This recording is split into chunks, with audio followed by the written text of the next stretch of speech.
With Kevin Lynch, Tom Hanneman back on a Timberwolves fast break following the Wolves' 123-114 loss tonight to the Pelicans in New Orleans. The Wolves look flat, fatigued in the first half, down a dozen points at the break, but they came to life in the third quarter, only to see the Pelicans come back. New Orleans' three-point shooting was a big part of this win.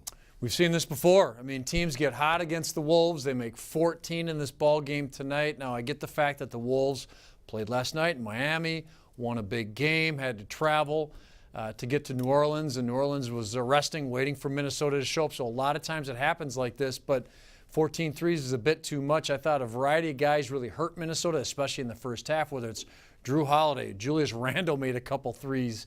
E'Twaun Moore, Darius Miller, a guy I don't know that much about, came off the bench, had 21 tonight. He stuck 5 threes, and it's just tough when you're already tired. Yeah. You're still kind of celebrating from the big win last night, and now you got to go up against a team that's got some good shooters on the perimeter.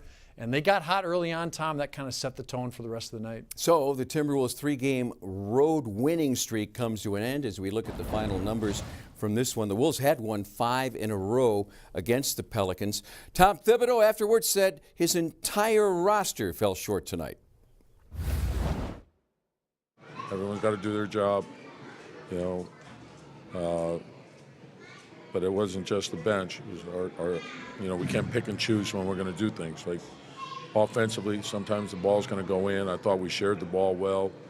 The scoring wasn't the problem, but the defense was a problem.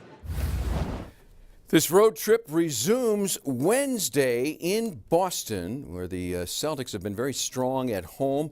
Then back to the Twin Cities Friday. Orlando comes to Target Center, followed by the Lakers return to Minneapolis for a Sunday afternoon matinee. Timberwolves have not won a game in Boston since March of 2005. Going to be a tough one coming up. That's a team, too, that I think has underperformed at Boston, considering all the hype. I still think they're the best team in the Eastern Conference and will probably be the team that represents that conference as far as getting to the finals come June. But, yeah, I mean, they're one of the deepest teams in this league. They got one of the top players in Kyrie Irving, who's terrific. Seems like they're pretty healthy for the most part as well. And Al Horford's a key player for them. So, yeah, it's not going to be an easy ball game come Sunday. We'll return Wednesday night at 6:30 with Wolves Live ahead of the Timberwolves battle in Boston with the Celtics.